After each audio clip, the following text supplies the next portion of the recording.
Welcome back, and as usual, we're coming to you from a unique destination. We're coming from the Geir Anderson Museum, Beit el-Kritliya, and Geir Anderson he was from the Royal Army, and he came to Egypt.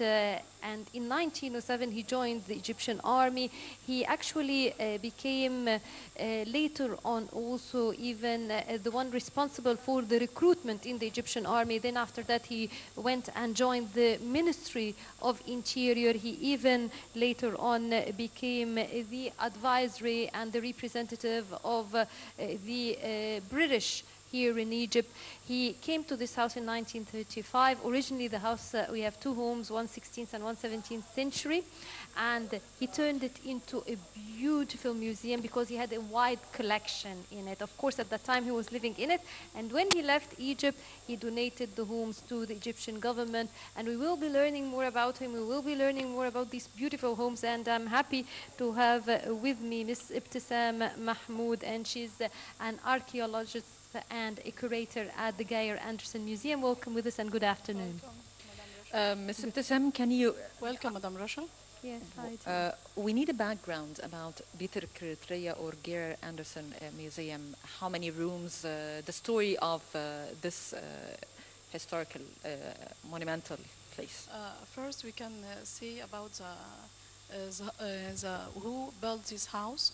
There's in this house, this museum consists of two houses. The first house belongs or returned to 16th century, but the second house returned to 17th century. The first house, the first owner of the first house was Abdul Qadir al-Haddad, and the last owners of the house was Amna bin Salim of the first house.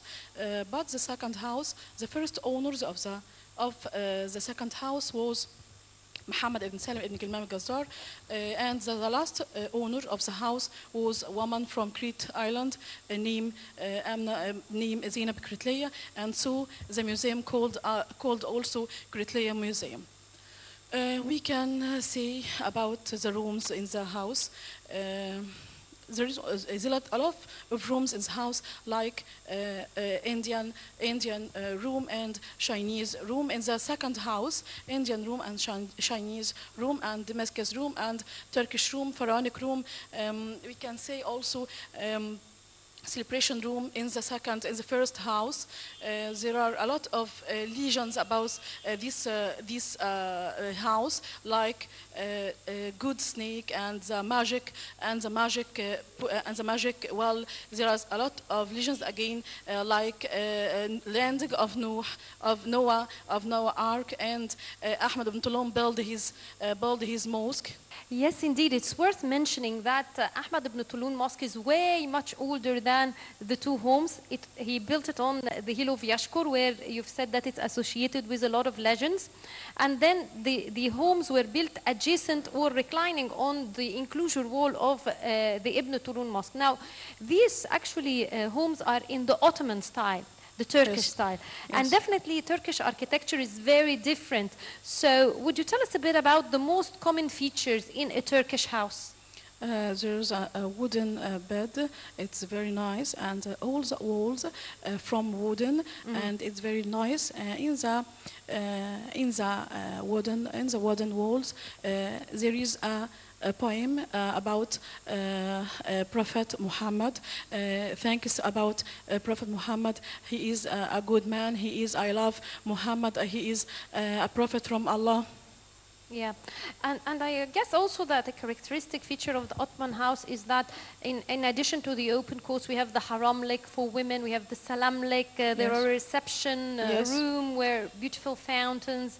So which out of these many rooms, which is your favorite, the one that you really, really like? There are a lot of rooms in the house, like Marvel's room and doors of Kritliya, Marvels of Kritliya and Kritliya and Indian room, Turkish room. Yeah. Which you like? Which one do you like? I like Marvel's room very much. Very much. So it's a magical place. And the harem here. And the harem, I like it very much.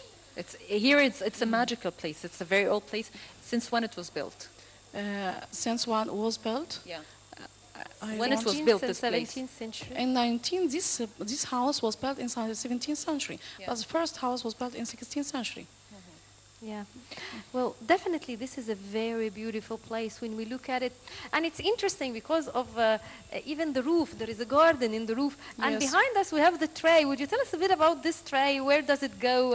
About? Yeah, the tray here, it's like a little escalator or like more like a tray that they put because the kitchen is just behind The us. kitchen, and yes. there is here, Yes. you see the one behind us that goes all the way to the roof. Yes, in the court, in the open court, there are many rooms. There is one room from of these rooms was a kitchen in the time of Geir Anderson, and he has a lot of servants. He loved Dabash very much, and he made a coffee and tea and the food to Geir Anderson. And there is a left in the court, in the open court. The left. The food elevator is just Yes, behind us. yes. Yeah. So what did Geir Anderson leave behind after his death? What he are his lived- possessions that was left here in the house? He lived in the house. He lived after this house, before this No, house. what the stuff did Things he like leave? his portrait, his study, Yes. his typewriter, Typewriter, his possessions. his books. gramophone. He has a gramophone collection, magic balls, and pharaonic collection, and also potteries, many of potteries, and a moon crocodile instrument. All these are here in the place? Legions of Kritleia in the time It's in of the place? in this place. Yeah, it's here now. It's here now. Okay.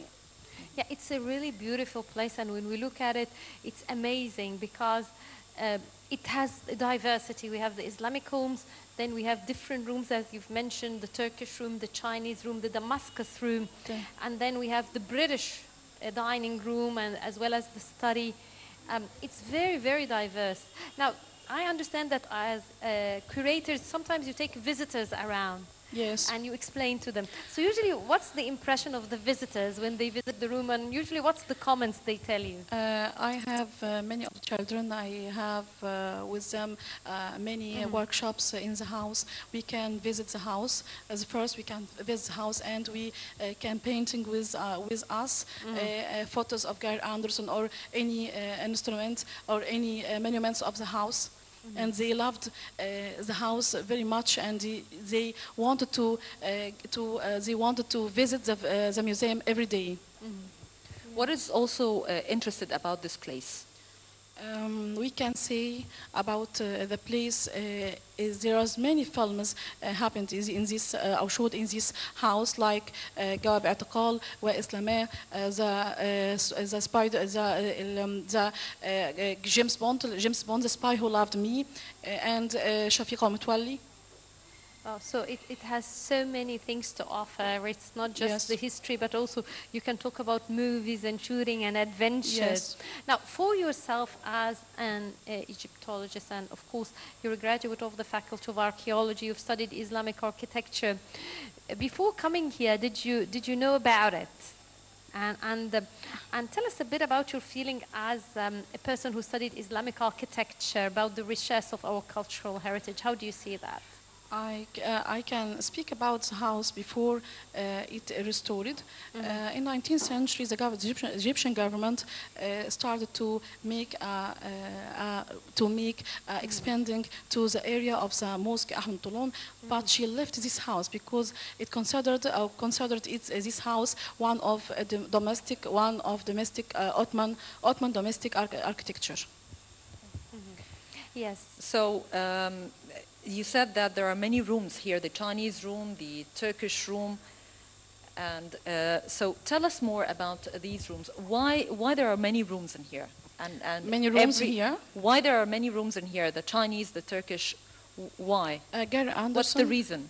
loved very much the Egyptian civilization, and he wanted to collection about Egypt like magic balls and swords and weapons. He liked Egypt very much, and he wanted to live in Egypt. And he wrote that in his notes in the museum, Albert Museum in London, that he loved Egypt very much and he wanted to live here. And he loved Egypt like his second home.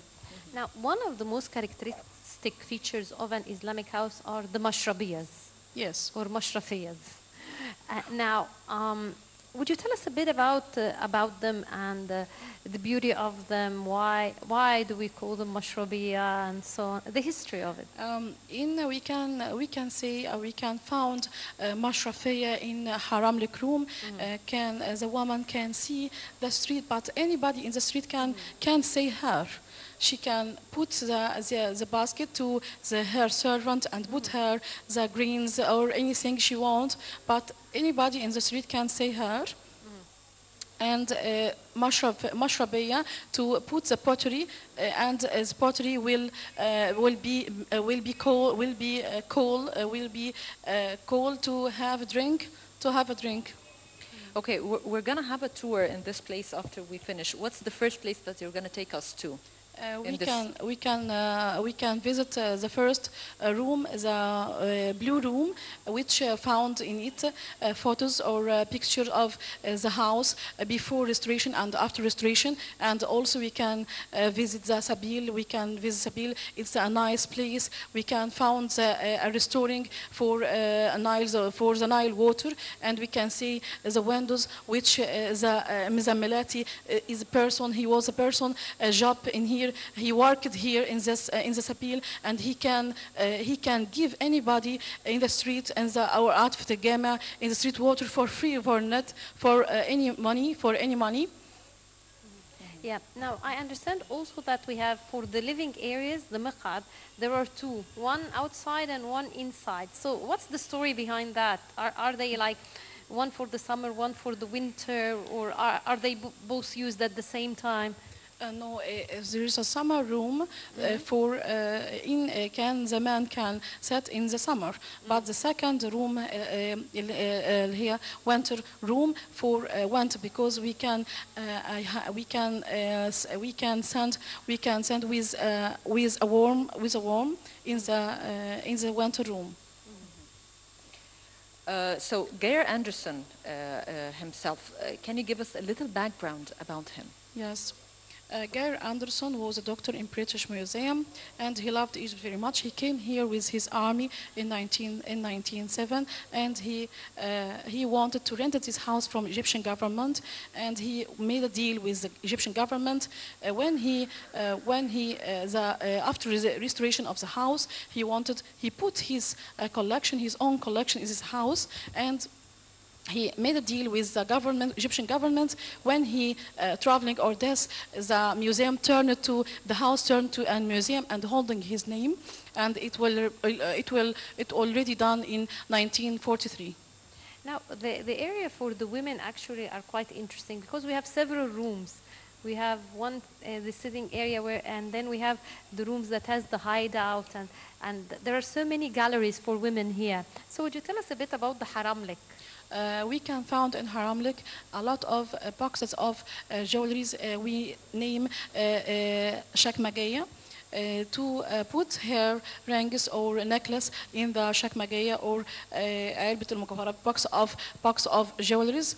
And we can say also a big box to put her clothes when she traveled from the house of her father and will marriage to and travel to another house with her husband. Yeah. And I understand there are all these blue dots on top of the corridors. Why are these blue dots? Blue circle or blue dots? The blue circle. We can say in the first house, a blue circle in the harem.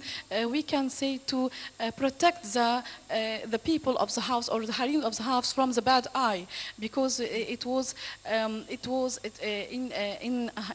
Egypt we can say also now I have a nice car, I have a nice, and I protect is with I can wear a necklace in a necklace hand with a hand blue hand to protect us from the bad eye.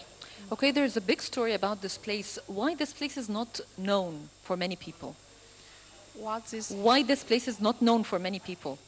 I don't. Do you get know. a lot of visitors? And We have a lot of visitors, but in winter, not in summer. So people come Yes. and visit. Yes, yes. School children come here and visit the place Yes, in the winter. in winter. In winter, Yeah. with the schools, when the beginning of schools. Yeah. now, what's the story behind the secret room in the harem? The secret room of the harem. Yeah. Secret room was a building to first one the basic singer, and when the house came, when anybody can stole the house, the harem can secret in this room to protect us, to protect him. And how many people were working in this place, helping Geir Anderson? Helping Geir Anderson. The servants. How many people? About 5 servants, but he loved Zabash very much. His lover servant. Yeah, he had a young servant and he liked to draw. I think there are here portraits and images drawn by him. So would you tell us a bit about these images? He liked very much the photos and pictures, and he has here Geir Anderson has a picture as a sphinx, and he has a picture about Mosque Ahmed ibn Tulun. A lot of pictures to Dabash, to his servant Dabash. About 4 or 5 pictures to his servant Dabash. So it's considered a big museum. It's not a place Yes. where a person. Yes. It's now a big museum. So what about funding of this place? About The funding of this place, how it is well preserved? Who takes Preserved. care of the place? who take preserve. Who takes care of the place? care This of the place place now Yeah. as a director and the curators. Because it's part of the Ministry of Antiquities. And there is a lot of volunteers now. volunteering. So that's So it's another depending on interest- volunteers, Yes. not the government Yes. alone. Okay. So that's interesting what Dina has just mentioned, which is volunteering. Now, and you are responsible for education here. So that definitely, would you tell us a bit about volunteering and being part of the community of the area here? Because Ibn Tulun is more or less related to the Sayyida Zainab area. More or less. So tell us a bit about that and raising the awareness about of the public. Volunteers work with us. Like we have the visits, the visitors can help us with the visitors, and they can clean outside the house, and they can clean also the Mosque Ahmed ibn Tulun, and they worked with us in workshops with children. Well, Ibtesam Mahmoud, archaeologist for Geir Anderson Museum, thank you very much for joining us today. Thank you very much. Thank you. Thank you very much, and that brings us to the end of this episode of Nile Cruise. But before we leave you, I'd like to thank my colleague Dina Mamdouh. Thank you very much, Dina. Thank you, Rasha, and dear viewers, please stay tuned for more coming up on Nile TV International.